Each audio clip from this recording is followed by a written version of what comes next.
अस्सलाम वालेकुम नाज़रीन, आप देख रहे हैं प्रोग्राम गौहर के साथ और मैं हूं आपका मेज़बान गौहर बट। पाकिस्तान के सियासी मंजरनामे पर आज एक मुस्बत पेशरफ्त हुई है, उस पर बात करेंगे। साथ ही साथ पाकिस्तान IMF से तवील मुद्दती और बड़े हुजम का प्रोग्राम लेने का फैसला किया है। इन सारे इशूज़ पर बात करेंगे और हमारे साथ स्टूडियोज़ में मौजूद हैं जनाब इमदाद समरू साहब, जनाब सहीब मरूब साहब और जनाब मुबशर बुखारी साहब। तीनों बड़े सीनियर सहाफ़ी और तजिया निगार हैं। इमदाद समरू साहब, आज जो मुलाकात हुई जिसका मैंने शुरू में जिक्र किया, और वो मुलाकात ये हुई है कि वज़ीर KP के अली अमीन गंडापुर साहब जो हैं वो आज वज़ीर आज़म शहबाज शरीफ से मुलाकात करने के लिए गए और मुलाकात एक मुस्बत पेशरफ्त समझी जा रही है। ये ज़हन में रखिएगा कि पाकिस्तान की ये जो पार्टी है, सियासी पार्टी, ये पहले भी बहुत सारी ऐसी मुलाकातों और वादों के बाद अपनी बातों से मुकर जाया करते हैं। आप इस मुलाकात को मुस्बत देख रहे हैं और क्या ये इस बात पर कायम रहेंगे जो बातें उन्होंने बाद में की हैं? देखें, पहले तो हमें ज़ाहिर इसमें तवक्कुआत वाबस्ता रखनी चाहिए कि माजी के जो तजुर्बात हैं उनसे सबक सीखा गया होगा जिस वजह से मुलाकात हुई है, क्योंकि मैंडेट है एक सूबे का उनके पास, अली अमीन गंडापुर साहब के पास, और वो वफाक के साथ महाज़ारे की जो सियासत जो उनके बानी की है, जो उन्होंने 2014 में अख्तियार की, जो उन्होंने 2016 में अख्तियार की, पेशावर से इस्लामाबाद पर हमले की कोशिशें की गई और जो फिर 25 मई 2022 को की गई, उससे कुछ नहीं मिला उनको। अब ये जो बानी हैं जो जेल में पड़े हुए, उनको उनकी ये पॉलिसी नहीं है जो मुझे लग रहा है। ये जो बाहर बैठे हुए PTI के लोग हैं जो समझ रहे हैं कि हमें कन्फ्रंटेशन की सियासत जो है, तसादुम की सियासत से हमें हुआ नुकसान मजमूई तौर पर उनकी जमात को, अब वो अपने सूबे में दोबारा अपनी जो डिलीवरेंस करना चाह रहे हैं, हुकूमत अपनी चलाना चाह रहे हैं। इसके लिए जो मुलाकात के बाद जो गुफ्तगू हुई है, अली अमीन गंडापुर साहब ने जो बातचीत की है वो बड़ी पॉजिटिव है। वो कह रहे हैं जी आपके पास मैंडेट है, हमारे पास भी मैंडेट है, तो अब हमारा दोनों का फ़र्ज़ है कि हम लोगों को डिलीवर करें। और उन्होंने ये भी कहा कि मैंने वज़ीर आज़म साहब ने मुआशी हालात का बताया कि मुआशी हालात कोई अच्छे नहीं है, लेकिन जो KPK की वाजबात है उन्होंने कहा कि जिसके लिए IMF का जो वफद आ रहा है 14 से 18 तक मुज़ाकरात होंगे उनके साथ, और उसके बाद 19 को हमारी जो मुआशी टीम है वो आपके साथ बैठ जाएगी। आप अपना बना दे कमेटी, तो वो आपके साथ बैठकर वाजबात किस तरह अदा करने हैं, कितने, उसका फ़ैसला होगा। और साथ फिर गंडापुर साहब ने जो इम्पोर्टेंट बात जो मेरी नज़र में वो की है वो ये कि हम कोई नाजायज़ डिमांड नहीं करेंगे। हमें पता है कि मुल्क की मईशत जो है वो बहुत ज़्यादा बहरान का शिकार है। ज़ाहिर हम IMF में जा रहे हैं तो बहरान ही है, तो ये एक पॉजिटिव चीज़ है। और इस पॉजिटिव चीज़ इसकी वजह से जो इंतशार की सियासत करते हैं बानी PTI, उनकी सियासत को धचका लगेगा। वो कभी भी तामीरी सियासत नहीं करते, वो कभी भी मुस्बत सियासत नहीं करते।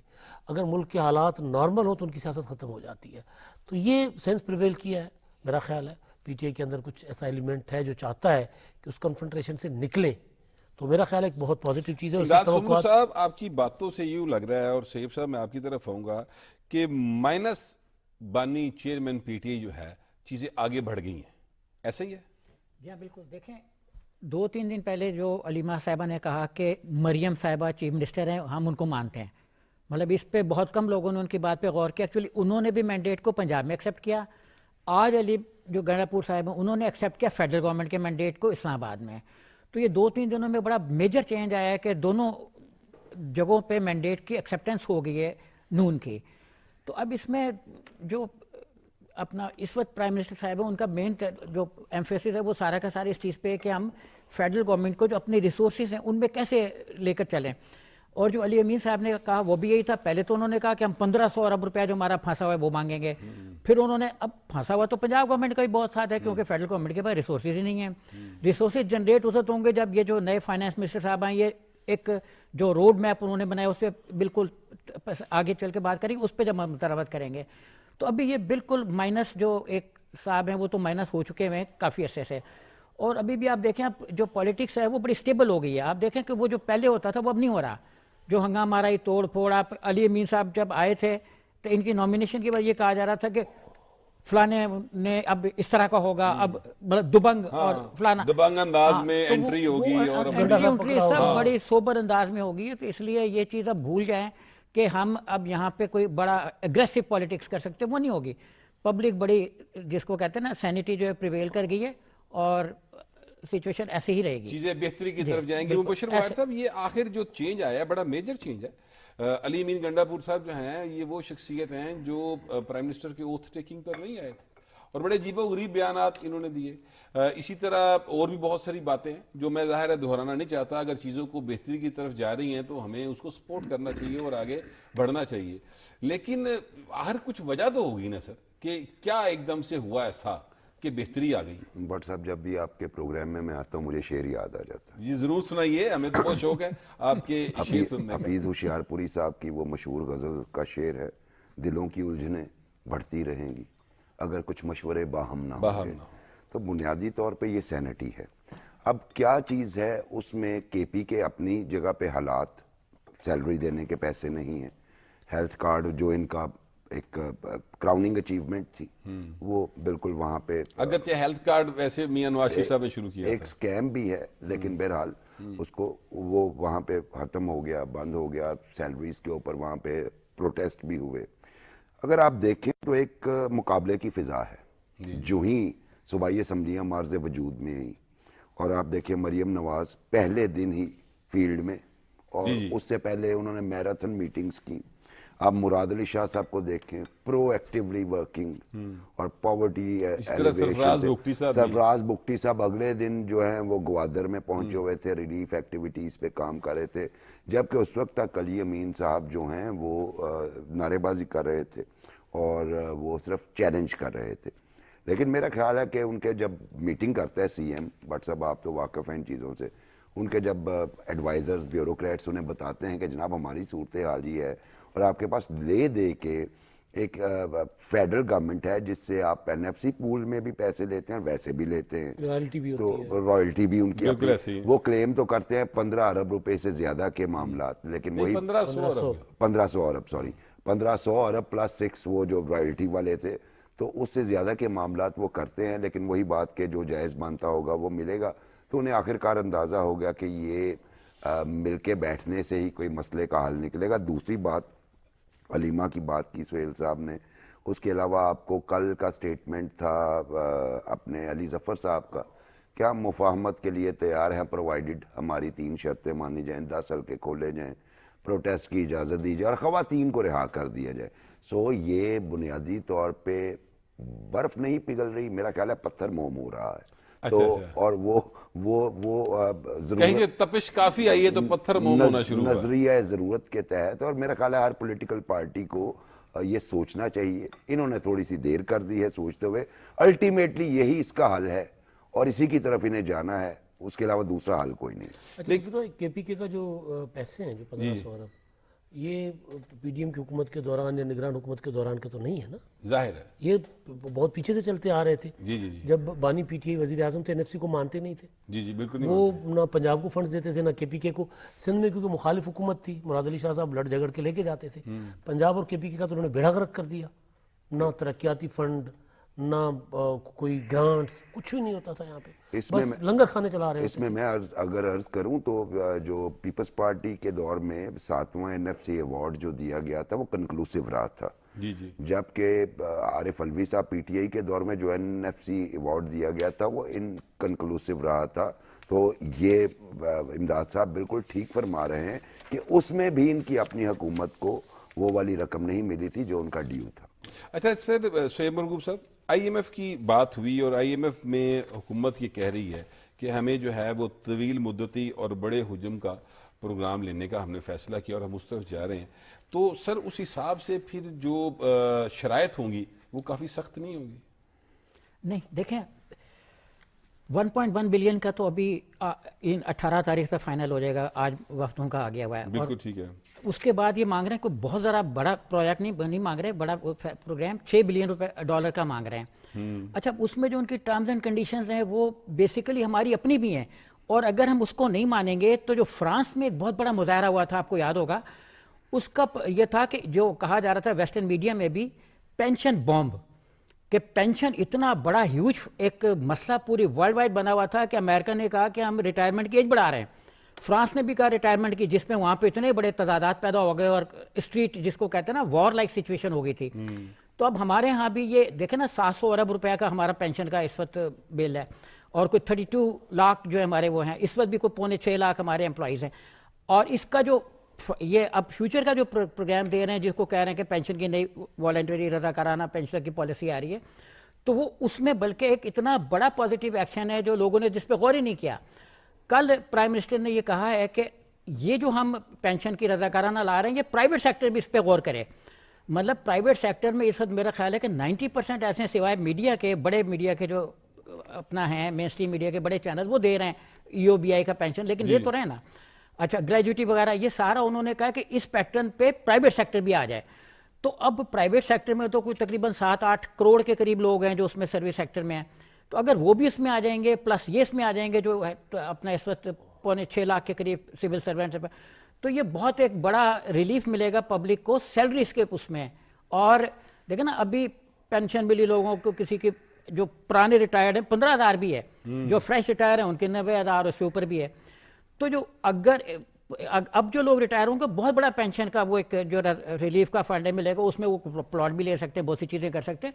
तो IMF की जो कंडीशंस हैं वो हमारे ऊपर, अगर आप कंडीशन को बारी बारी गौर करेंगे तो वो हमारे अपने मुफाद में है, और ये हमें खुद से ही कर लेना चाहिए था। मसलन उन्होंने कहा एग्रीकल्चर टैक्स पहले भी एक दफ़ा लगा, इम्प्लीमेंट नहीं हो सका। फिर उन्होंने कहा कि ये जो प्रॉपर्टी का टैक्स है, अभी आप देखें कि प्रॉपर्टी के टैक्स में 236K और C के टैक्सेस है 2। अच्छा, ये दोनों प्रोविंशियल गवर्नमेंट इकट्ठा करती है, फेडरल गवर्नमेंट को दे देती है, 4% प्रोविंशियल गवर्नमेंट रख लेती है। इसके बाद CVT जो कारों पे है। अच्छा, अब ये टैक्स फेडरल गवर्नमेंट के पास जा रहे हैं, कलेक्शन प्रोविंस कर रहा है। अब ये जो उन्होंने कहा है डिजिटलाइजेशन करेंगे हम, जो नए मिनिस्टर साहब जो आ रहे हैं फाइनेंस के, औरंगजेब साहब, जब वो आ चुके हैं वैसे, हाँ वो आ रहे से मतलब जब टेक ओवर करके पूरे फील्ड में दौड़ेंगे, तो उसकी बात कर रहा हूँ आ रहे से मतलब। तो जब वो इस पे करेंगे तो आप एक तो देखें ना, प्रॉपर्टी को रैशनलाइज करेंगे। डिजिटलाइजेशन से जो इस वक्त मतलब कोई 17-18 के करीब FBR के एम्प्लॉयज़ हैं, उन पे लोड कम हो जाएगा, और मे बी के लोग बेहतर परफॉर्मेंस देना शुरू हो जाएं, मुकाबले पे आ जाएं कि हम IRS सिस्टम या VBOC के जैसे उसमें सारा कस्टम जो वो अपना एक डिजिटलाइज ऑलरेडी हो चुका हुआ है, उसको ये और करेंगे, क्योंकि अभी थोड़ा सा पूरे तौर पर उसकी निगरानी का अमल कमज़ोर है। तो इससे हमारे यहाँ कोई ऐसा क्राइसिस पैदा नहीं होगा, बल्कि इससे बेहतरी के आपका मतलब है कि इम्कान बढ़ जाएगा। अगर हम ये नहीं करेंगे तो हम अपने आप को बर्बाद करेंगे, हम मजीद खराबी की तरफ जाएंगे। बर्बाद तो बहुत सीरियस लफ्ज हो जाता है चलें, सर, खराबी की तरफ डराएंगे तो करेंगे ना, अल्लाह ना करे कि हम खराबी की तरफ जाएं। लेकिन मुबशर बुखारी साहब ये बताइएगा कि एक तरफ तो अली अमीन गंडापुर साहब जो हैं वो आज मुलाकात करते हैं प्राइम मिनिस्टर से, और मुलाकात के बाद बड़ी अच्छी बातें होती हैं, और ये बहुत पॉजिटिव बात है, मैं इसको बिल्कुल एक पॉजिटिव सेंस में ले रहा हूँ। लेकिन साथ ही साथ हमारे जो वज़ीर इत्तलात हैं जनाब अताउल्लाह तारड़ साहब, उनका ये कहना है कि PTI ने एक खत लिखा यूरोपीय यूनियन को, और उसमें उन्होंने कहा जी कि GSP प्लस का स्टेटस जो है उसको खत्म किया जाए पाकिस्तान का। अब ये ज़हन में रखिएगा कि GSP प्लस का जो स्टेटस है वो उसकी वजह से पाकिस्तान की जो एक्सपोर्ट है उसको बहुत ज्यादा सहारा मिला हुआ है, मंडियों तक रसाई मिली। जी जी, ये जो रवैया ये क्या है? देखिए, ये वही रवैया है जो जिसका वो माजी में इजहार कर चुके हैं। अगर ये PTI डिनाई कर रही है, और वो मेरा ख्याल वो पब्लिक सेंटिमेंट की वजह से वो डिनाई कर रही है, क्योंकि इंफॉर्मेशन मिनिस्टर इतने बेखबर आदमी नहीं हो सकते कि इतनी बड़ी बात विदाउट एविडेंस कह दें। यकीनन इसमें कहीं ना कहीं कोई ना कोई एविडेंस उनके पास मौजूद होगी। देखिए, माजी में भट्ट साहब ये तो मुंह से ऑन करते रहे कि हमने IMF को खत लिखा, जी 2 बार लिखा जी उन्होंने। उसके अलावा जो इनकी स्पीचेस हुआ करती थी नो कॉन्फिडेंस के बाद, वो पूरी दुनिया को कह रहे थे पाकिस्तान से आप ताल्लुकात जो हैं वो, इवन उसमें छुपे अल्फाज में ये भी कहा जाता था सफारती ताल्लुकात भी ख़त्म कर लीजिए। फिर इन्होंने एक लॉबिंग फर्म जो है बड़े एक्सपेंसिव किस्म की अमेरिका में हायर की, और पहले जो है वो 18 उनके सेनेटर्स थे जिन्होंने बाकायदा एक खत लिखा बाइडन एडमिनिस्ट्रेशन को कि पाकिस्तान के साथ आप अपने सफारती ताल्लुकात पे नज़रसानी कीजिए। रिसेंटली 30 के करीब जो है उनके सेनेटर्स ने दोबारा जो है वो कांग्रेस में जमा करवाई है, लेटर जमा करवाया है कि जनाब पाकिस्तान का चूंकि इलेक्शन जो है उसके बारे में शुबहात पाए जाते हैं, तो उसके लिए अपनी जितनी असिस्टेंस है उसको रिव्यू करें। तो बुनियादी तौर पे ये एक डूबता बंदा जो हाथ पांव मारता है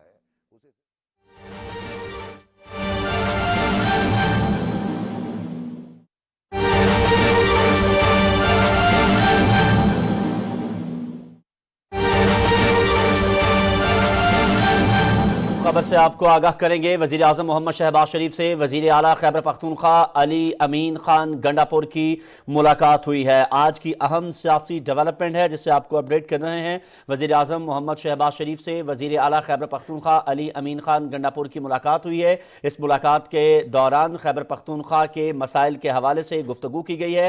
हमने देखा कि इस मुलाकात के बाद वजीर आला खैबर पख्तूनख्वा ने मीडिया से भी गुफ्तगू की और मीडिया से गुफ्तगू के दौरान उन्होंने इस मुलाकात को इंतहाई अहम करार दिया और इंतहाई मुफीद करार दिया और उन्होंने कहा कि वज़ीर आज़म से जो होने वाली मुलाकात है उसमें खैबर पख्तूनख्वा के जो मसाइल हैं उसके हवाले से हमारी गुफ्तगू हुई है और वज़ीर आज़म ने इस बात का यकीन दिलाया है कि खैबर पख्तूनख्वा के जो भी मसाइल हैं उनको हल किया जाएगा। ये मनाज़र हम आपके साथ शेयर कर रहे हैं जिसमें वज़ीर आला खैबर पख्तूनख्वा अली अमीन खान गंडापुर की मुलाकात हुई है अपने वफ्द के हमरा वज़ीर आज़म के साथ।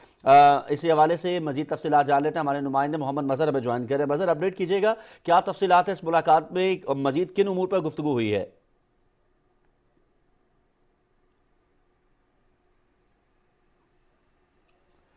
मज़हर, क्या आप हमारे साथ मौजूद हैं?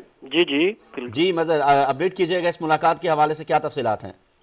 जी, आज वज़ीर आज़म मोहम्मद शहबाज शरीफ से वज़ीर आला खैबर पख्तूनख्वा अली अमीन गंडापुर की मुलाकात हुई है। वज़ीर आज़म हाउस आमद पर वज़ीर आज़म ने उनका खैर मकदम करते हुए कहा कि चारों सूबे वफाक की इकाइयाँ हैं और चारों सूबों मिलकर चलेंगे तो मुल्क माशी तौर पर मुस्तहकम और मजबूत होगा। वज़ीर आला खैबर पख्तूनख्वा ने वज़ीर आज़म को सूबे खैबर पख्तूनख्वा के इंतज़ामी अमूर पर तफसीली तौर पर जो है वो आगाह किया है। वज़ीर आज़म ने मुलाकात के दौरान कहा कि मुल्क की माशी सूरत हाल को मद्देनज़र रखते हुए खैबर पख्तूनख्वा के तमाम जायज़ मुतालबात जो हैं वो पूरे किए जाएंगे। वज़ीर आज़म ने मज़ीद कहा कि मिल बैठ कर तमाम मसाइल का हल निकालना होगा ताकि हम आगे बढ़ सकें। हमारी तमाम मुश्तरका काविशों में अवामी फलाह व बहबूद सबसे अव्वलीन तरजीह होनी चाहिए।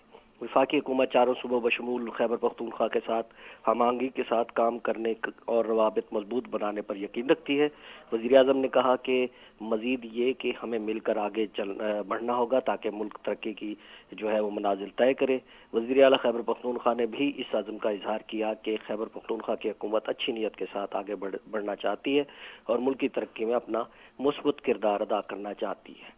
मुलाकात में वज़ीर ख़ारजा इसहाक डार, वज़ीर दिफा ख्वाजा आसिफ, वफाकी वज़ीर मनसूबाबंदी और तरक्की एहसन इकबाल और वफाकी वज़ीर रियासती और सरहदी अमूर अमीर मकाम भी मौजूद थे। जी ठीक है, बहुत शुक्रिया मज़हर, आप हमें अपडेट कर रहे थे इस अहम मुलाकात के हवाले से। न्यूज़ स्टूडियो से अब तक के लिए इतना ही।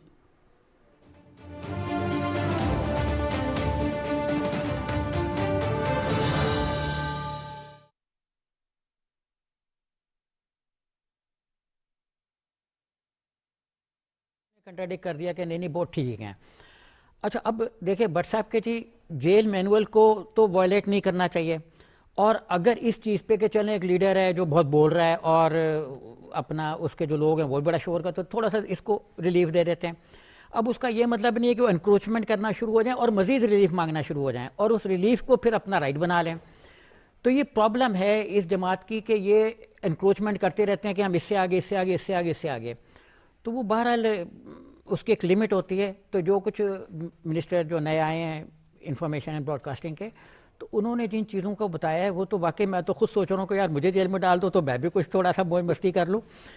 तो ये मतलब एक सियासी लीडर को जो है ना वो बिल्कुल अपने जराइम को, अपने जो भी क्राइम है उनको एक्सेप्ट करना चाहिए, जो उनकी गलतियां हैं उनको एक्सेप्ट करना चाहिए। अगर आप देखें थोड़ा सा दो जुमले और दो जुमले और के देखें, जो पिछली हुकूमतें तोड़ी गई थी पीपल्स पार्टी की और नवाज शरीफ की, वो बड़े वेग एलिगेशंस पे तोड़ी गई थी। लो जी कॉन्स्टिट्यूशन को वायलेट किया, मुश्तरका मुफादात की कौंसिल का इजलास नहीं बुलाया, तो इन्होंने तो अपनी हुकूमतें खुद तोड़ दी और अब कह रहे हैं कि जी ये नहीं हुआ वो नहीं हुआ। और ये बड़ा एक बहुत बड़ा क्राइसिस आना था। अगर KPK में और पंजाब में उस वक्त इलेक्शन हो जाते तो बहुत बड़ा क्राइसिस आ जाता कि एक मुसलसल सिलसिला चल रहा होता कि 2 इलेक्शन पहले हो रहे होते, 2 इलेक्शन बाद में हो रहे होते, 2 इलेक्शन सूबों में बड़ी परमानेंट गवर्नमेंट होती, 2 में फिर केयरटेकर गवर्नमेंट आ रही होती। तो उन्होंने जो क्राइसिस की बुनियाद रखी थी उसको बड़ी समझदारी के साथ ओवरकम कर लिया गया है। बुखारी साहब ये फरमाइएगा कि अब तो जो जैसे जो KPK के वज़ीर आला हैं उनकी मुलाकात हो गई और बड़ी एक मुस्बत वाइब आई है, तो अब जो वो कह रहे थे कि एहतजाज और इतवार को एहतजाज और हम रमज़ान ख़त्म होने का इंतज़ार नहीं करेंगे, वो बातें तो ख़त्म हो गई ना फिर? جی جو احتجاج ہوئے وہ بھی آپ کے سامنے بٹ سب اگرچہ چھوٹے چھوٹے ہی تھے، تو میرا خیال ہے انہیں بھی اندازہ ہو گیا کہ ایک تو رمضان آ گیا، دوسری عوام میں کتنی کو سخت ہو سکتی ہے، ان کیس ووٹرز میں کتنی کو سخت ہوگی، مسلسل آپ پروٹیسٹ موڈ میں کتنا عرصہ رہ سکتے ہیں۔ دوسری بات یہ ہے کہ وہی جب اس طرح کی خبریں سامنے آتی ہیں، یہ دیسی مرغی کا آپ نے ذکر کیا، دیسی گھی میں پکے ہوئے مٹن کا آپ نے ذکر نہیں کیا، نہ ہی منسٹر صاحب نے کیا ہوا ہے، وہ بھی اس میں مجھے بھی اس پہ کوئی اعتراض نہیں، پرووائڈڈ پاکستان کے جتنے قیدی ہیں جو بی کلاس میں رہتے ہیں چلیں بہت رعایت دے دیتے ہیں۔ بی کلاس کا پروٹوکول ہوتا ہے ایک نیوز پیپر، ایک مشقتی، گھر کا کھانا، دیٹس اٹ۔ اس کے علاوہ جو آپ گنوا رہے ہیں وہ بیونڈ بی کلاس ہے۔ تو میں یہ چاہوں گا کہ جتنے بھی بی کلاس قیدی ہیں ان سب کو تو کم از کم آپ یہ دیں، اور باقی جو عام قیدی ہیں انہیں کوئی دیسی مرغی کوئی ہفتے میں ایک آدھ دفعے کھلا دیں تو کوئی مسئلہ نہیں۔ مسئلہ یہ ہے کہ بالکل ٹھیک کہا، انہیں آپ جتنی سپیس دیں گے، ان کا موڈس اپرینڈائی پریشرائز کرنے والا ہے، آپ کو انڈر پریشر رکھتے ہیں۔ آپ نے کہا سومبرو صاحب نے کہا جس دن بل جلائے تھے اس دن مقدمہ ہونا چاہیے تھا۔ پچھلے پروگرام میں نے آپ سے یہ عرض کیا کہ IMF کو لکھا ہوا خط اگر آپ یا میں لکھتے تو ہمارے پہ ٹریزن کیس ہوا ہوتا ہے، اس وقت تک غداری کا مقدمہ ہوا ہوتا۔ تو آپ نے سپیس دی، انہوں نے پریشرائز کیا، آپ نے تھوڑی سی سپیس اور دی، یہ فردر پریشرائز کریں گے۔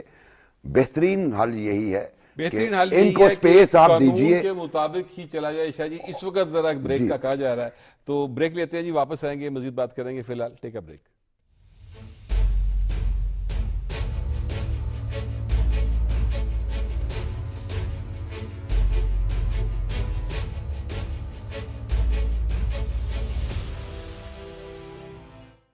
پنجاب مریم نواز شریف کی جانب سے 66 لاکھ خاندانوں کے لیے 30 ارب کے نگہبان رمضان راشن کا تحفہ۔ پاکستان کی 77 سالہ تاریخ میں پہلی بار مستحقین کی دہلیز پر راشن لانے والی ٹیمیں خصوصی موبائل ایپ کے ذریعے مستحقین کے قومی شناختی کارڈ پر پرنٹڈ QR کوڈ سکین کر کے ان کی اہلیت کی تصدیق کریں گی۔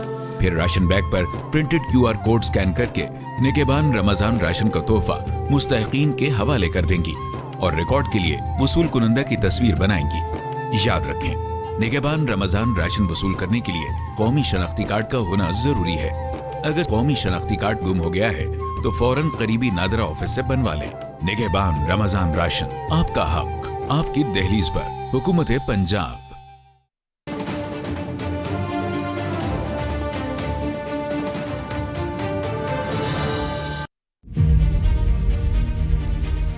مہنگائی کے خلاف وزیر اعظم کا بڑا اقدام،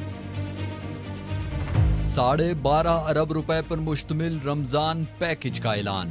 3 کروڑ 96 لاکھ سے زائد خاندانوں کو سستے داموں اشیاء خوردونوش کی فراہمی۔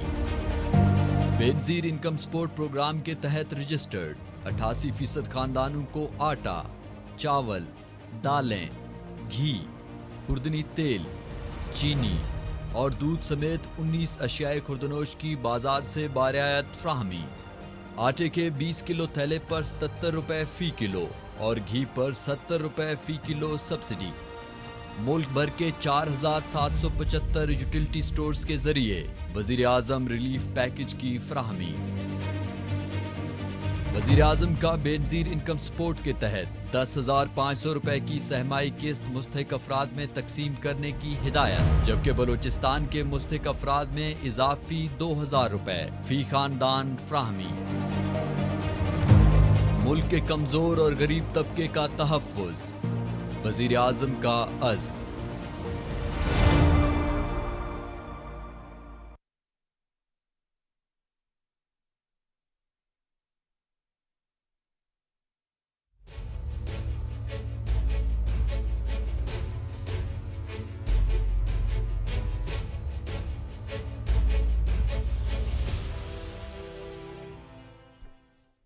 Welcome back. امداد سومرو صاحب، سینٹ کی جو 6 خالی نشستیں ہیں، کل شاید ان پر انتخابات ہونے جا رہے ہیں، تو یوسف رضا گیلانی صاحب جو ہیں انہوں نے پہلے MNA کے طور پہ حلف اٹھایا اور پھر اب وہ دوبارہ سینٹ کا الیکشن کنٹیسٹ کر رہے ہیں، یہ کیا سارا معاملہ ہے؟ ذرا پلیز تفصیل سے بتا دیں۔ دیکھیں، پہلے تو میں آپ کو جو سینٹ کی 6 نشستیں ہیں جس میں گیلانی صاحب کی ہے، 3 بلوچستان سے ہیں، گیلانی صاحب کی اسلام آباد سے ہے، بلوچستان کی 3 ہیں جس میں سرفراز بگٹی صاحب کی، مولانا عبدالغفور حیدری صاحب کی، چھوڑی ہوئی نشست اور ایک پرنس احمد عمر صاحب کی. ٹھیک ہے. اچھا سندھ سے 2 ہیں جہاں مہتاب نہر اور نثار کھوڑو کی. اب ان پر انتخابات ہو رہے ہیں. گیلانی صاحب کے ساتھ ایک ٹیکنیکل مسٹیک ان کے ساتھ ہو گئی تھی ان سے. وہ یہ ہوا تھا کہ وہ نوٹیفائی ہو چکے تھے سینٹ اپنا قومی اسمبلی. ٹھیک ہے. جب نوٹیفائی ہو جائیں آپ کے اگر پاس اب 2 سیٹیں ہیں تو جب آپ کسی اور سیٹ کے لیے الیکشن لڑ رہے ہیں اور نوٹیفائی ہو جائے تو پھر آپ کی پرانی سیٹ چلی جاتی ہے پہلے والی. تو وہ ان کے ساتھ ہوا اور وہ پیپلز پارٹی نے ڈیسائیڈ کیا تھا کہ گیلانی صاحب چیئرمین سینٹ ہوں گے. تو لہٰذا پیپلز پارٹی نے ان کو دوبارہ الیکشن لڑوا رہے اور اتحادیوں کو انہوں نے اس بات پہ آمادہ کیا, خاص طور پر مسلم لیگ نون کو. ایون کل مولانا فضل الرحمان صاحب کی جماعت ان کے ساتھ بھی ان کی جو ہے وہ معاملہ طے پا گئے. حالانکہ انہوں نے صدر کے الیکشن میں, وزیر اعظم کے الیکشن میں, اسپیکرز کے انتخابات انہوں نے کسی کو ووٹ نہیں کیا, کسی کو ووٹ نہیں کیا تھا, ایبسٹینٹ کیا تھا, بیک آؤٹ کیا تھا. تو وہ اب جے یو آئی بھی اپنا آن بورڈ آ گئی ہے, جو کہ ایک نظر آ رہا تھا کہ مولانا فضل الرحمان صاحب ڈسٹنس کرتے جا رہے ہیں اپنے پرانے اتحادیوں کے ساتھ.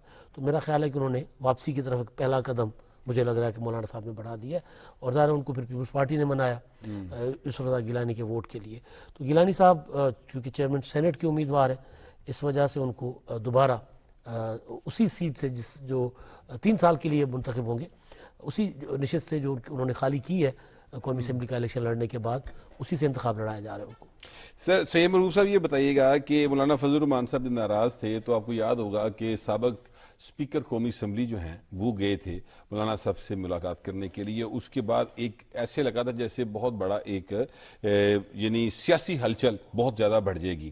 اب جو ہوا یہ ہوا کہ سینٹ کے انتخابات ابھی ضمنی آئے ہیں اور مولانا صاحب اور پیپلز پارٹی کے درمیان جو ہے مفاہمت ہو گئی, یا ایک دوسرے کے ساتھ انہوں نے معاملات کو طے کر لیا.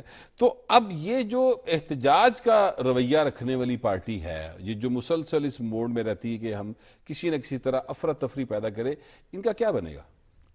ان کا مستقبل کیسے دیکھ رہے ہیں آپ؟ یہ دیکھیں ان کا مستقبل تو ختم ہو گیا. جب ایک لیڈر نے پنجاب کی حکومت کو مان لیا کہ یہ اس کا مینڈیٹ ہے, ادھر مرکز میں مان لیا یہ ان کا ہے, انہوں نے اپنے لوگوں کو اتنا تھکا دیا ہے کہ وہ بیچارے اب آگے کسی طرح کی کوئی موومنٹ تو کیا اپنا کہیں جمع ہونے کے لیے بھی اب وہ تیار نہیں ہے. اچھا یہ ایک بڑی غلط فہمی تھی پچھلے دنوں پیدا ہوئی کہ شاید مولانا فضل الرحمان صاحب جو ہیں وہ پی ٹی آئی کے قریب جا رہے ہیں. وہ پی ٹی آئی کے کبھی بھی قریب نہیں جائیں گے, کیونکہ دونوں کی جو ایک کہہ سکتے ہیں نا میدان ہے وہ ایک ہے, بیٹل گراؤنڈ ایک ہے کہ کے پی کے. فضل الرحمان بھی ادھر ہی ہیں, ان کی بھی بیٹل گراؤنڈ وہی ہے. تو اس لیے یہ مطلب کبھی نہیں ہوگا. پیپلز پارٹی جو ہے وہ ایکچولی نیچرل الائنس ہے فضل الرحمان صاحب کے ساتھ. اور آپ دیکھیں نا کہ سوائے 89 کے جب ستمبر میں انہوں نے عدم اعتماد, اور وہ بھی تھوڑے عرصے کے لیے کمبائنڈ اپوزیشن میں جو شامل ہوئے, باقی یہ فضل الرحمان صاحب ایم آر ڈی میں بھی رہے اور بھی بے نظیر کے ساتھ ان کی بڑی قرابت داری رہی, نون کے ساتھ بھی رہے, کشمیر کمیٹی کو ہیڈ کرتے رہے. تو یہ کبھی بھی اس موومنٹ میں نہیں جائیں گے جو پی ٹی آئی لانچ کرے گی. اگر پی ٹی آئی, میں ایک ویسے کہہ رہا ہوں, ہم ایک سپر ایزمپشن پہ چلے جاتے ہیں کہ وہ کہہ دیتے ہیں کہ ہم ایک موومنٹ چلا رہے ہیں تو یہ بھاگ جائیں گے, اور اگر یہ چلا رہے ہیں اور پی ٹی آئی کہہ دے گی کہ ہم ان کو سپورٹ کریں تو پھر بھی یہ بھاگ جائیں گے. اتنی مطلب ان میں دوریاں ہیں. اور صرف اس چیز پہ اتفاق ہے کیونکہ ظاہر فضل الرحمان صاحب نے کے پی کے ریگنگ کو مان رہے ہیں, وہ دوسرے صوبوں کی ریگنگ پہ نہیں مان رہے. اس کو P T I miss understand کر رہی ہے کہ یہ ریگنگ کو مان رہے ہیں.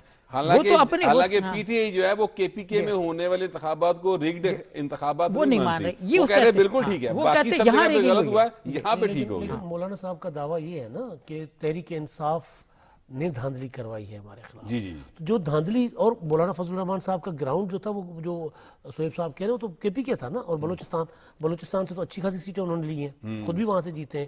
سندھ میں تو جے یو آئی ایف کا کوئی اس طرح نہیں تھی کوئی کہ وہ سیٹیں لے سکے. ایون پنجاب میں بھی بالکل کوئی اس طرح کا گراؤنڈ ان کا نہیں تھا.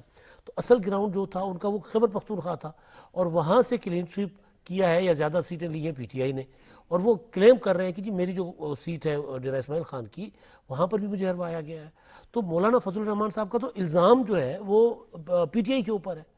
تو پی ٹی آئی کے ساتھ دھاندلی کے خلاف الائنس کیسے کر سکتے ہیں؟ لیکن دیکھیں وہ گئے ملاقات کی, وہ گئے آئسولیشن میں چلے گئے. ان کو اندازہ نہیں کہ جب آپ آئسولیشن میں ہو, اپوزیشن میں ہو, اور جب آپ کو وہ سہولتیں جو کبھی دستیاب ہوتی تھی وہ نہ ہوں, تو پھر آپ کے ساتھ کیا ہوتا ہے. اس لیے پھر مولانا صاحب کی طرف بھی چلے گئے, اور محمود خان اچکزئی صاحب کو सदर का उम्मीदवार बना। सदर का उम्मीदवार बनाया। अच्छा बुखारी साहब, अब जो है वो ज़िमनी इंतखाबात भी आ गए, एक तो सेनेट के इंतखाबात हैं, ज़िमनी हैं वो भी, लेकिन एक जो ज़ाहिर है कौमी और सूबाई असम्बलियों से जो खाली हुई नशिस्तें, उनके हवाले से 21 अप्रैल को इंतखाबात का शेड्यूल जो है वो जारी कर दिया इलेक्शन कमीशन ने।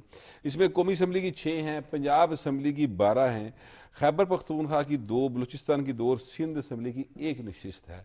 अब ये 21 अप्रैल को इंतखाबात होंगे, अब हुकूमतें बन चुकी हैं, इनकी कारकर्दगी भी होगी, फिर जाहिर है कि आपकी एक इंतजामी गिरफ्त होती है वो भी होगी।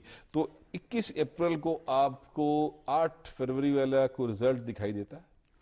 देखिए, मुझे जो आपने बात की कौमी असम्बली की नशिस्तों पे, और उनमें ज़्यादातर जो है वो तादाद पंजाब की है अगर देखा जाए तो, मुझे लगता है कि वो सीटें वही लोग रिटेन करेंगे जिन्होंने खाली की। उसकी वजह आपने खुद ही व्हाट्सएप बयान कर दी कि इंतज़ामी मामलात भी हैं, हुकूमतें बन चुकी हैं, और एक और सबसे अहम बात, वो जो इजी एक PMLN जो इजी मोड में थी, अब वो इजी मोड में नहीं होगी कम अज़ कम, और वो उस पर मेहनत करेगी। और अगर आपका बात करें बलूचिस्तान और सिंध के हवाले से, तो वहाँ पे सिंध में पीपल्स पार्टी मैचलेस है, बलूचिस्तान में भी आप इस वक्त देखें पीपल्स पार्टी प्लस PMLN, इनके दरमियान कोई ना कोई उधर भी, और बाकी कुछ और कंपोनेंट्स के साथ।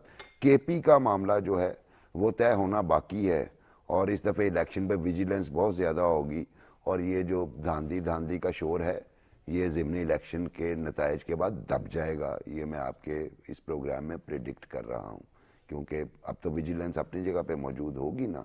जाहिर है कि अब तो कम नशिस्तें हैं और उनके ऊपर प्रॉपर तरीके से जो है आप नजर रख सकते हैं, उसी से ही आपको अंदाज़ा हो जाएगा।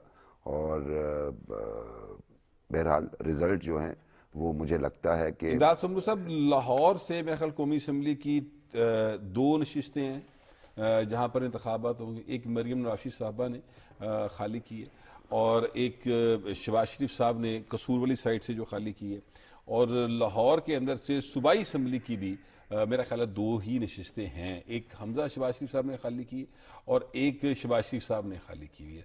तो जो मरियम नवाज शरीफ साहबा की कारकर्दगी अगर अभी तक देखी जाए, जो कि उनको CM बने हुए अभी कितना अरसा हुआ है, तो उसमें उसके देखते हुए आप क्या प्रेडिक्ट करते हैं? देखिए, मैं मुबशर बुखारी साहब से इत्तफाक करता हूँ कि रिज़ल्ट जो है वो उस तरह नहीं होंगे जिस तरह स्प्लिट मैंडेट आया था ना 8 फरवरी को, क्योंकि एक तो ज़िमनी इलेक्शन है, और इसमें जो पंजाब में भी मुझे लगता है कि मुस्लिम लीग नून बेहतर पोजीशन में आएगी। इन जितनी नशिस्तें हैं कौमी और सूबाई की, जो 2 इंपॉर्टेंट सीटें हैं ना भट्ट साहब, एक जो बिलावल भुट्टो ने खाली की है, जी बिलावल भुट्टो साहब, ठीक है, वहाँ पे आसफा भुट्टो जरदारी इलेक्शन लड़ेंगी, और दूसरा जो मुल्तान वाली गिलानी साहब खाली कर आसफा भुट्टो जरदारी साहब को तो शायद वो फर्स्ट लेडी का टाइटल मिल रहा है, हाँ, तो उसके साथ उसमें कोई प्रॉब्लम तो नहीं है, कोई प्रॉब्लम नहीं ओके, है, ठीक है। अच्छा, उसमें उसके अलावा जो मुल्तान की गिलानी साहब की खाली करदा नशस्त है, मेरा ख्याल 148 है, यहाँ पर अली कासम इलेक्शन लड़ रहे हैं, और ये एक मुत्तफिका कैंडिडेट है मुस्लिम लीग नून के और पीपल्स पार्टी के। पीपल्स पार्टी ने यहाँ पर और जो अली मूसा गिलानी बानी अपना जो शेरबानो कुरैशी के खिलाफ ज़िमनी इलेक्शन लड़ा था, तो वो जीते थे, और उस वक्त आपको याद होगा कि बानी NA 148 है शायद, ये तो 148 है, लेकिन मैं वैसे बता रहा हूँ कि मुल्तान में ये इत्तेहाद पहले PTI को हरा चुका हुआ है, जी तो ये हाँ वो रिपीट होगा। तो और सिंध में एक नशिस्त है, मेरा ख्याल है वो दादू की है, तो वहाँ पर तो सूबाई असम्बली की, तो वहाँ पर तो कोई मुकाबला ही नहीं होगा, वो पीपल्स पार्टी ले जाएगी। तो मेरा ख्याल है कि कोई बहुत बड़ा अपसेट इन ये जो 20-21 नशिस्तें इनमें कोई नहीं मुझे नजर। शेख साहब, ये जो महंगाई और ये जो इंतजामी मामला हैं, ये असरअंदाज होंगे? देखिए, जो अब वोट आने हैं ना, वो एक तो परफॉर्मेंस पे आने हैं, दूसरा एक्सपोजर पे आने हैं जी। एक्सपोजर ये नहीं कि मतलब एक्सपोज के मानों में कह रहा हूँ कि एक जमात एक्सपोज हो गई है कि उसके पास कोई कंस्ट्रक्टिव चीज़ नहीं है, उसने इलेक्शन ही जिन इशू पे लड़ा वो नॉन इशू चीज़ें थी। तो एक तो वो जो जितना एक्सपोज हो गए उसकी वजह से उनके देखे ना, अभी भी जो कुछ उनकी पॉलिसियाँ चल रही हैं, पहले तो एक यू टर्न ये भी हो गया ना कि उन्होंने हुकूमत को मान लिया दोनों तरफ, तो अब इस उनके यू टर्न पे उनका नेगेटिव वोट आना है, और इनकी जो अपना मुस्बत काम है उस पर इनका पॉजिटिव वोट आना है। और दूसरा ये कि जो मुबशर साहब ने बात की कि उन्होंने हल्का बड़ा लिया हुआ था कि इन हल्कों को, तो अब इनको बाज़ाहिर मेहनत भी करेंगे, इनको चीज़ें भी अपना सारा अपने आप को एक कंस्ट्रक्ट एक जिसको कहते हैं ना कि कंपोज करके इलेक्शन लड़ेंगे। तो इसलिए महंगाई जो है ना वो देखें, महंगाई इस वक्त ना इसलिए हो रही है कि हमने पिछले 70 सालों में मैं तो कहूँगा कि पॉलिसियाँ जो हैं वो बहुत अनस्टेबल रही हैं और हम हर 3-4 साल बाद पॉलिसियाँ बदलते रहें। जो 2-3 साल बाद 18 महीने बाद हुकूमत डिसॉल्व हुई, 3 साल बाद हुकूमत डिसॉल्व हुई, तो पाकिस्तान एक तो मंसूबों का कब्रिस्तान बन गया। आप देखें ना, हर तरफ मंसूबे बिखरे हुए थे जो मतलब किसी हद तक बाद उसमें NRB में आके ठीक हुए। तो अब एक तो जो मंसूबों का अभी भी इन्होंने ये पॉलिसी दी है कि हम जाली किस्म के मंसूबे नहीं बनाएंगे। मरियम साहिबा ने भी ये कहा कि हम बिल्कुल जेन्युइन प्लानिंग करेंगे और जेन्युइन मंसूबे बनाएंगे जिनको फंड भी देंगे। तो एक तो वो चीज़ फंड इनको वहाँ से मिलेंगे, जो फजूल मंसूबे को 2-2, 4-4 करोड़ रख के तो ज़ाया हो रहे थे वो नहीं होंगे। तो महंगाई अब कंट्रोल में आएगी। अभी आप देखेंगे इस वक्त जब इन हुकूमत को मिला है, पावर मिली है, तो 20% था इन्फ्लेशन रेट, अब गिरेगा। तो जैसे ये गिरेगा तो लोगों को रिलीफ फील होगा। फिर ये कि देखें आप कि एक जो लोएस्ट क्लास है उस पर महंगाई कितना इम्पैक्ट कर रही है। लोएस्ट क्लास को तो इन्होंने 22 अरब का पंजाब में रिलीफ दे दिया, 7-8 अरब का यूटिलिटी स्टोर पे रिलीफ दे दिया, उसके बाद रिलीफ आपने लोगों के घरों में पहुंचा दिया। तो जब ये रिलीफ इनको पहुंच गया तो महंगाई अब उन लोगों के लिए रह गई जो या तो अरबपति हैं या मेरे जैसे हैं। अब हमें भी कोई रिलीफ पैकेज मिल जाएगा, जब सैलरियाँ वलियों का होगा तो मिल जाएगा। तो इसलिए महंगाई नहीं होगी, ये बिल्कुल जो सीटें जहाँ छोड़ी गई हैं वहाँ लेंगे। और मैं आपको एक और भी बात जो मुझे तो नज़र आ रहा है कि बड़ी खुशकिस्मती की बात है कि ज़िमनी इलेक्शन बहुत कम, और नेशनल में भी अभी आप फ्यूचर में भी देखेंगे जो होंगे सारे, तो इसलिए कम हो रहे हैं कि एक दफ़ा तो एक हमारे थे वो 9 सीटों पे खड़े हो गए थे ज़िमनी इलेक्शन में, और ज़िमनी इलेक्शन ही 7 सीटों पे अनाउंस होने वाले थे। कितना बड़ा रेवेन्यू का लॉस होना था मुल्क का, तो हम इस रेवेन्यू लॉस से बच गए। अब रेवेन्यू लॉस से बच गए और हमें मजीद इससे बचना चाहिए। लेकिन ये जो रेवेन्यू है ये प्रॉपर तरीके से जो मुस्तहिकीन हैं उन तक पहुंचना चाहिए। और मरियम नवाज शरीफ साहबा ने आज ये एक ऐलान किया, बल्कि हुक्म दिया कि सरकारी अस्पतालों में मरीजों को मुफ्त अद्वियात फराहम की जाए। ये पहले भी काम होता था, हमजा शहबाज शरीफ साहब के दौर में ये हुक्म आया था, फिर दरमियान में हुकूमत बदल गई तो हुक्म शायद वापस हो गया और अब फिर ये हुआ है। तो शाह जी क्या ख्याल है, ये जो हुक्म है अब इस पर मुकम्मल अमल होगा? अगर मुबशर साहब इजाजत दे मैं एक वाकया बता दूं सिर्फ कि मतलब मैं शहबाज का और इस जो इस वक्त हुकूमत है उनका, शहबाज साहब की हुकूमत थी तो मैं मतलब मेरे अंगूठे में पेन हुआ, मैं अस्पताल गया, उन्होंने कहा फलाने काउंटर पे जाएं, उसने मुझसे थोड़ा सा पूछा, फिर उन्होंने कहा अगले काउंटर पे जाएं, उधर इधर, आखिर में मुझे उन्होंने एक ऐसे काउंटर पे भेज दिया जहाँ ECG होनी थी। मैंने कहा ये क्या कर रहे हैं? कहते नहीं अंगूठे में पेन, बाज़ औकात ब्लड प्रेशर और इस चीज़ की भी होती है तो आप ये भी करवाएं। मतलब इस तरह का था। तो ये सिस्टम अब आ गया है तो बहुत बेहतर होगा। जी देखिए जिस तरीके से मरियम ने CM ने काम शुरू किया है और ये मुझे लगता है कि ये अपने जो टारगेट सेट किए हुए हैं वो बड़े अच्छे तरीके से अचीव करेंगी और हमें विश भी यही करना चाहिए। और जहाँ तक ये बात आप सुहेल साहब फरमा रहे हैं, मैं मतलब चूंकि करता रहा हूँ इन मामलात को बड़ा क्लोजली मॉनिटर, और उसमें बिल्कुल ये पहले भी शहबाज साहब के दौर में ये बात मौजूद थी कि आपको फ्री ट्रीटमेंट, कम से कम लाहौर की मैं बात कर सकता हूँ, लाहौर के हर सरकारी हॉस्पिटल में छोटे से छोटा और मेजर सर्जरीज भी फ्री होते हमने देखी, और तमाम मरीजों की, ये नहीं कि कोई एक। अनफॉर्चुनेटली वो दरमियान में वो सिलसिला मुनक़ता हो गया, इवन कि इमरजेंसी में मेडिसिन जो हैं वो नहीं मिला करती थी। तो अब ये अनाउंसमेंट जो उन्होंने की है ये बड़ा ऐलान है और यकीनन ये उनको कंसोलिडेट करने में मदद फराहम करेगा अपने वोट बैंक को, और इसका इम्पैक्ट भट्ट साहब यकीनन होगा।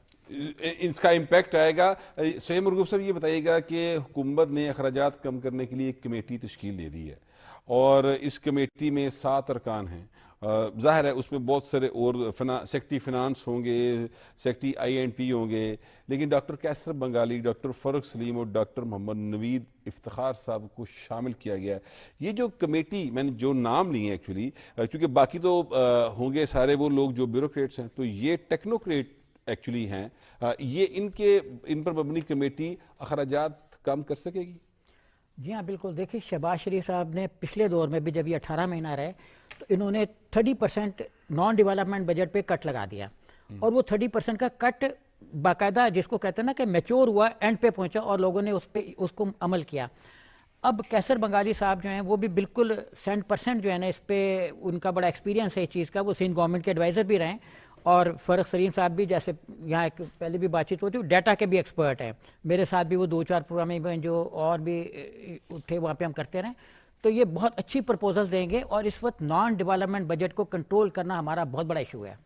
بالکل ٹھیک بات ہے, نان ڈیولپمنٹ بجٹ کو کنٹرول کرنا ہمارا بہت بڑا ایشو ہے, لیکن امداد سمرو صاحب یہ نان ڈیولپمنٹ بجٹ جو ہے اس کو کنٹرول کرنے سے ہی سارے معاملات حل ہو سکتے ہیں. بالکل جی, دیکھیں آپ کو اپنا جو اخراجات ہیں اور جو حجم ہے اس کو کم کرنا ہوگا, اور جو ضروری اخراجات ہیں وہی آپ نے کرنے ہوگے. اگر آپ اتنے بڑے بہت بڑے, ڈاکٹر کیسر بنگالی تو ایک بہت معروف بہت اور وہ ظاہر ہے وہ فلاحی ریاست میں یقین رکھنے والے جی جی معاشی ماہر ہیں. کچھ معاشی ماہر وہ ہوتے ہیں جو فلاحی ریاست میں یقین نہیں رکھتے. سندھ میں کافی ساری چیزیں جو ڈیولپمنٹ اپنا فلاحی سوشل ویلفیئر کے حوالے سے ہوئی ہیں, اس میں ان کا بھی انپٹ ہے. ابھی تھوڑی دیر پہلے بات ہو رہی تھی اپنا پنجاب میں جو مریم نواز صاحبہ نے سرکاری اسپتالوں میں علاج فری کرنے کا آرڈر دیا ہے کہ ہر طرح کا علاج فری ہوگا. وہ کینسر اسپتال بھی بنا رہی ہیں, دل کے اسپتال بھی بنا رہی ہیں, انہوں نے اعلان کیا. اب یہ جو صحت کارڈ کا ایشو تھا یہ انہوں نے اس کا آڈٹ کروانے کا بھی اعلان کیا ہے. ہمارے دوست آصف چودھری صاحب ڈان میں جرنلسٹ ہیں, انہوں نے پچھلے دنوں ایک اسٹوری چلائی جی بالکل کہ جتنی بھی وہ جو اپنا ڈیلیوریز ہیں, وہ جو اپنا سی سیکشن ہوتے ہیں خواتین کے, سیزیرین آپریشن ہوتے ہیں, وہ زیادہ تر پرائیویٹ ہاسپٹل میں ہو رہے ہیں. کے پی کے سے خبر آئی کہ صحت کارڈ پر سارے آپریشن اپینڈکس کے, جو مریض زیادہ اپینڈکس کا آپریشن, اور کئی کے 2 ہوئے. تو یہ بہت بڑا اسکینڈل تھا. ہاں صحت کارڈ کا ہونا اور اس کا شفاف ہونا ضروری ہے, لیکن جب تک شفافیت آئے تو آپ سندھ کے ماڈل کو لے لیں. وہاں پر مطلب NICVD ہے, کینسر کا ہے, اپنا کڈنی کا ہے, وہ اپنا جو جگر کا ہے, ہاں وہی گمبٹ کے یہ جو ہاسپٹلس ہیں, تو اس طرف جانا چاہیے. آج میں دیکھ رہا تھا, ابھی خبر پڑھ رہا تھا, جو نگران کہہ رہا ہوں, جو وزیر خزانہ ہیں ہمارے محمد اورنگزیب صاحب, انہوں نے کہا کہ ہمیں پبلک پرائیویٹ پارٹنرشپ کے سندھ کے ماڈل کی طرف جانا ہوگا. تو جہاں کوئی اچھی چیز ہوئی ہے اس کو اڈاپٹ کرنا چاہیے. صحت کارڈ ایک بہت بڑا اسکینڈل ہے. اخراجات, ہمارا جو سرکاری ایک پورا انفراسٹرکچر ہے اس میں کئی ایسی وزارتیں جو غیر ضروری ہیں. مطلب اگر ہم بلاول بھٹو زرداری صاحب یہ بات کرتے ہیں, جب ہم چلے گئے اپنا 18ویں ترمیم کے تحت ہم نے وزارتیں نیچے کر دی, منتقل کر دی, تو پھر مرکز میں کیوں ہے, مرکز میں 17 وزارتیں کیوں رکھی ہیں؟ بلاول بھٹو زرداری صاحب یہ بات کرتے ہیں. اس کے اوپر بھی جانا چاہیے, اور پھر دیکھنا یہ ہوگا کہ جو ہمارے جو اپنا انفراسٹرکچر پر سرکاری جو ایڈمنسٹریشن کا ہے اس کے اوپر کتنا خرچہ آتا ہے, کتنا ضروری ہے, کتنا غیر ضروری ہے, وہ کم نہیں ہوتا. مسئلہ ہمارا یہ ہے. صحت کارڈ کی بات کی بخاری صاحب انہوں نے, تو صحت کارڈ کا جس طرح سے وہ ایک ہمارے دوست ہیں ان کی اسٹوری کی بات کر رہے ہیں, ادروائز جو خبریں اس حوالے سے آئی ہیں, تو یہ واقعی ایک بڑا سکینڈل ہے. اس کی مکمل تحقیقات نہیں ہونی چاہیے, کیونکہ قوم کا پیسہ ہے, سرکاری پیسہ اس طرح سے ضائع ہو. واٹس ایپ 450 ارب روپے کا معاملہ ہے صحت کارڈ, اور اس کی تحقیقات بالکل ہونی چاہیے. کیونکہ میں ذاتی طور پہ لاہور کے ایک بہت بڑے پرائیویٹ ہاسپٹل کا وٹنس ہوں. میں وہاں پہ ایک بچے کے لیے گیا تھا, اور وہاں پہ جب میں کیش کاؤنٹر پہ پیمنٹ کر رہا تھا تو ایک صاحب آئے جن کا کوئی سٹینٹنگ ہونی تھی, اور وہ لگ بھی رہے تھے کہ ضرورت مند آدمی ہے. تو انہوں نے کہا جی صحت کارڈ ہے میرے پاس. انہوں نے اکاؤنٹنٹ نے بڑی بے نیازی سے اسے کہا کہ جناب ٹوٹل آپ کا اتنا خرچہ ہے, آپ کو سٹینٹ پڑ جائے گا, لیکن 80,000 روپیہ آپ دیں گے, باقی ہم دیں گے. یعنی وہ جو کانسیپٹ تھا کہ جناب بالکل صحت کارڈ 10 لاکھ تک فری ہے, اس کو پرائیویٹ ہاسپٹلز نے, انفلوئنشل لوگوں کے ہاسپٹلز نے انتہائی اس میں سے پیسے کمائے ہیں. اور یہ نہیں ہو سکتا جب اس طرح کی اسکیم لانچ ہو تو رولرز کی اجازت کے بغیر اس کا مس یوز ہو جائے, یہ پاسبلٹی نہیں ہوتی. اس پہ میں تو کہتا ہوں کہ انویسٹیگیشنز ہونی چاہیے, اس میں پروب ہونی چاہیے, اور آپ دیکھیے گا کہ شاید یہ پاکستان کی تاریخ کا ایک بہت بڑا سید مرغوب صاحب, مجھے یہ لگ رہا ہے کہ آپ اس پہ کمنٹ کرنا چاہ رہے ہیں, تو آپ اپنا کمنٹ کر لیں, کیونکہ پھر پروگرام میں نے کلوزنگ کی طرف جانا ہے. نہیں دیکھیں, اس میں نمبر 1 یہ تھا کہ جو پیشنٹ آئے گا اس کو پیسے دیں گے ایک آنے جانے کے, وہ کسی کو نہیں ملے, وہ ہاسپٹل خود کھا گئے. اس کے بعد اس میں اتنا بڑا ہوا کہ کیئر ٹیکر جو منسٹر ہیلتھ تھے پنجاب میں, انہوں نے بھی تھوڑی سی نشاندہی کی تھی لیکن زیادہ نہیں کی. تو اس میں بلینئر ہو گئے جو مطلب ہاسپٹلس تھے, ہاسپٹلس کو غلط ہوا, پیسہ غلط گیا. تو جو شہباز شریف صاحب نے اپنے پچھلے دور میں بطور چیف منسٹر پنجاب کیا تھا نا, وہ والا فارمولا جو ہے اگر مریم صاحبہ یہاں پہ اڈاپٹ کرتی ہے, جیسے کہا بھی جا رہا ہے ادویات ہاسپٹل میں فری دیں گے, تو وہ بیسٹ آپشن ہے کہ آپ سرکاری اسپتالوں کو اسٹرینتھن کریں. ابھی آپ دیکھیں کہ جی اس وقت जिन को WWF के जैसे फंड्स हैं, उस फंड को पेशेंट मिस यूज कर रहा है। ये नहीं कि मतलब पेशेंट भी मिस यूज करता है, मुझे दाखिल करो। जाहिर है वो तो सर जी, ऐसा है ना कि अगर आप चेक नहीं हाँ। रखेंगे तो मिसयूज होगा। 450 अरब अगर सरकारी अस्पतालों पे लगते तो आपके पास कितना बड़ा हेल्थ इंफ्रास्ट्रक्चर होता पंजाब में। आप सोचिए ना, वही बिल्कुल इलाज ठीक भी हो बात रहा होता। है। 450 अरब रुपया आम आदमी की सेहत पर खर्च हो, और वो सेहत पर खर्च इस तरह से हो कि साथ साथ इंफ्रास्ट्रक्चर भी जो है सरकारी सतह के ऊपर वो बनता जाए, तो हालात वाकई आम आदमी की सेहत जो है वो बेहतरी की तरफ जाएगी। पाकिस्तान के आम आदमी का हक है कि उसको आप सेहत भी दें, मुफ्त तालीम भी दें और सिक्योरिटी भी फराहम करें, और हुकूमतें जो हैं वो इसी काम के लिए मार्ज़ वजूद में आती हैं। हमें उम्मीद रखनी चाहिए कि आज जो मुस्बत सियासी पेशरफ्त हुई उसके नतीजे में आम आदमी का भला होगा। ये हमारा आज का प्रोग्राम था। अपना फीडबैक ज़रूर दीजिएगा। अब आपसे मुलाकात होगी अगले हफ्ते। अल्लाह निगहबान।